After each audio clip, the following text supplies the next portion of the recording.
오늘은 국내 전기차 엑스포 EV 트렌드 코리아가 열리는 코엑스로 왔습니다. 이곳에서는 전기차, 신차, 공개 등을 비롯해서 다양한 시승 행사 등이 이뤄지는데요. 전시들을 쭉 살펴보다 보면 국내 전기차 시장 현황 등을 어느 정도 대략적으로 알아볼 수 있겠죠. 이번 행사에는 포르쉐, 닛산, 현대기아차, 쉐보레, 북경자동차 등 150개사가 참가했습니다. 특히 이번 EV 트렌드 코리아의 메인 스폰서인 포르쉐 코리아는 첫 전기차 타이칸에 기반이 된 모델 미션 2 콘셉트의 실차를 처음으로 공개했습니다. 저희가 지난달에 열린 상하이 오토쇼를 다녀왔는데 그곳에서 중국의 전기차 시장의 규모가 어느 정도인지 실감을 하고 왔는데요. 중국의 상하이 오토쇼와 규모를 비교할 수는 없겠지만 전기차만 떼어놓고 봤을 때 중국의 전기차 시장과 한국의 전기차 시장이 어느 정도가 되는지 비교는 할 수 있을 것 같아요. 한번 안으로 들어가서 어떤 전기차들이 나왔는지 살펴보도록 하겠습니다.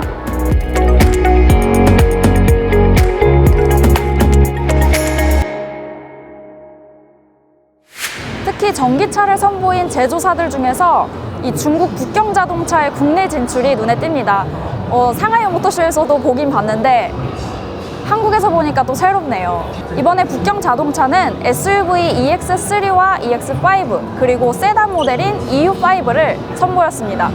이 차량들은 지금 현재 국내 인증을 기다리고 있고요. 그리고 또 내년 정도에 출시를 앞두고 있다고 합니다. 각각의 모델들을 아주 간단히 살펴볼게요. 지금 제 옆에 보이는 차가 북경자동차의 전기차 세단 EU5입니다. 중국에서는 이미 판매가 되고 있고요. 지난해 11월 출시가 돼서 중국 내에서만 47,000대가 판매됐다고 합니다. 크기는 아반떼와 소나타 사이 정도가 되겠고요. 아직 국내에서는 인증을 기다리고 있지만 유럽 인증 기준으로는 주행거리가 약 460km 정도 된다고 합니다. 유럽 기준이어서 국내 기준과는 약간 차이가 있을 것 같은데요. 다른 것들과 비교해보면 아마 460보다는 조금 덜 나오지 않을까 싶어요. 네, 세단 바로 옆에 있는 이 차는 중형 SUV 크기입니다. 우리나라로 치면 한 투싼 정도의 크기이고요. 아직 국내 인증을 하기 전이라서 정확한 주행거리는 나오지가 않았어요. 이 세 모델들의 가격은 4,000부터 한 4,300, 4,600 이 정도 포지션에 위치해 있는데요. 전기차 보조금을 받으면 최대 1,200에서 1,500 정도 받을 수 있으니까 실제로 구매 가격은 한 2,000 후반대에서 3,000 초반 정도 되겠습니다. 설명하기로는 중국 전기차만의 가격 경쟁력을 내세워서 국내 소비자들이 전기차를 손쉽게 접할 수 있도록 그런 가격 경쟁력을 가지고 선보인다고 합니다. 국내에서는 중국차 하면은 대체로 품질이 안 좋다 이렇게 좀 낮게 보는 경향이 있는데요.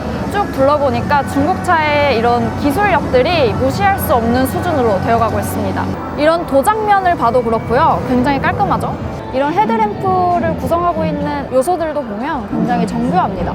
지금 실내를 보시면 아무래도 이 북경자동차가 중국에서 베이징 현대, 그러니까 현대차와 벤츠 등과 합작한 브랜드로 많이 알려져 있잖아요. 그래서 아무래도 그런 합작사들과 일을 하다 보니까 기술 같은 것들을 많이 공유하고 협력해서 개발한 티가 납니다. 얼핏 보면은 약간 벤츠 같은 생각도 드는데요. 예전에는 무작정 이렇게 막 따라하더라도 조립 품질이나 마감 품질이 별로 좋지가 않아서 혹평을 많이 받았는데요.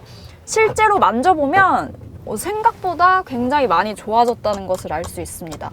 이런 버튼 위의 조립 품질도 최상의 수준은 아니지만 이 정도면은 가성비로 따졌을 때 괜찮은 수준입니다. 이런 송풍구는 북경자동차의 엠블럼을 이 송풍구 디자인에 넣어서 나 북경자동차다 이런 걸 알려주고 있네요. 그리고 이런 기어 레버나 버튼 위의 위치 그리고 이런 파킹 브레이크, 전자식 파킹 브레이크 이런 것들을 보면 북경자동차가 합작사를 하고 있는 벤츠나 현대자동차 이런 흔적들이 조금씩 보여요. 그리고 이런 운전대 그리고 운전대를 감싸고 있는 마감 등이나 이런 것들이 꽤 꼼꼼합니다. 약간 가성비로 정말 탈 수 있는 차인 것 같아요. 이 차들에 들어간 배터리는 국산 SK나 LG와 같은 업체가 아니라 중국의 배터리를 썼다고 합니다. 중국 전기차 시장이 세계 1위잖아요. 그래서 그만큼 최신 기술도 많이 가지고 있기 때문에 가장 최신 기술이 담긴 중국 배터리를 썼다고 해요.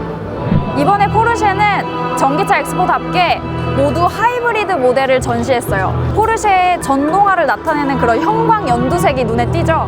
지금 제 옆에 있는 차는 포르쉐가 최초로 국내에 공개하는 100% 순수 전기차 미션 E 컨셉트입니다. 포르쉐는 이 차를 기반으로 2020년에 타이칸이라는 전기차를 최초로 선보이는데요. 그 타이칸의 기반이 될 모델입니다. 북경자동차, 포르쉐, 그리고 그 옆에는 현대차 부스가 있는데요.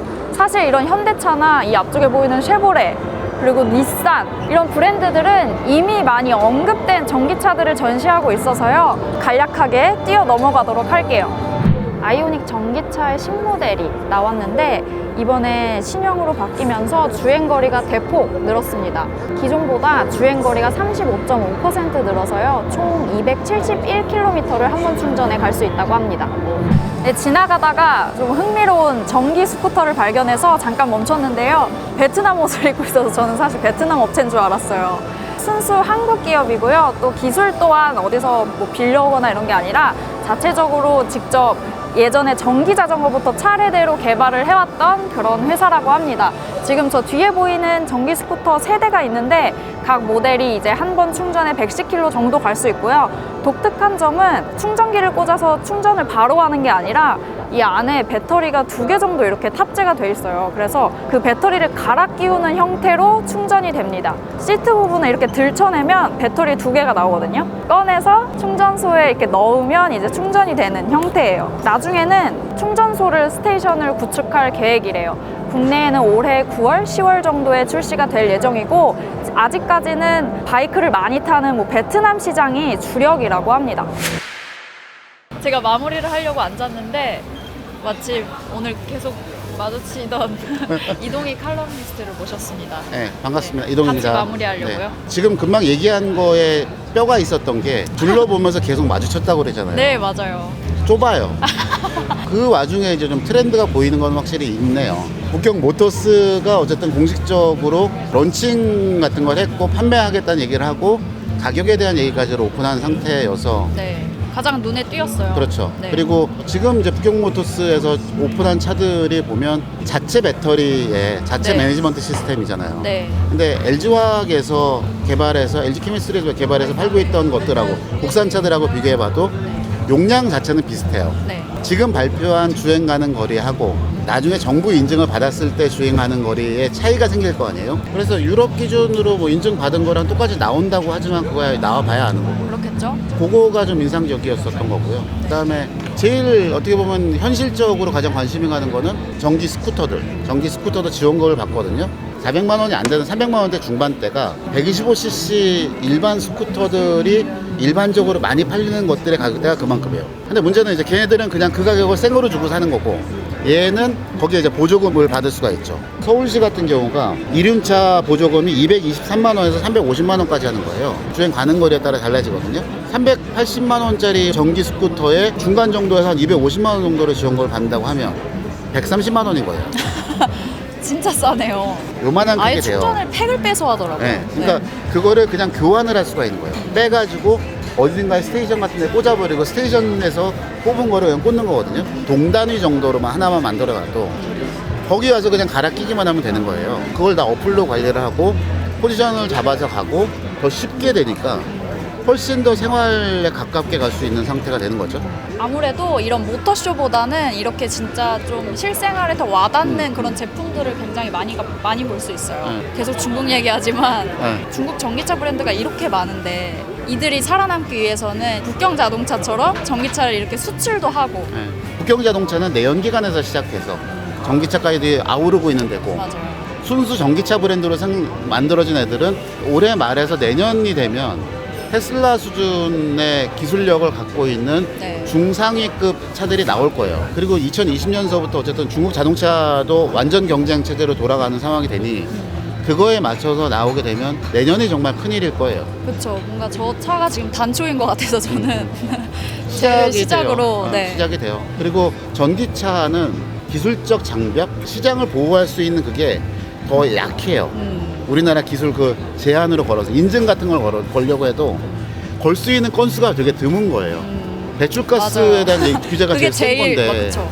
그게 없어져 버리니까. 네. 근데 저렇게 가격 경쟁력 갖추고 나오면 더 진짜- 싸게 나오면 네. 호나를 그 보조금 받고 어쩌고 3,300만 원에 사야 되는 상황인데 네.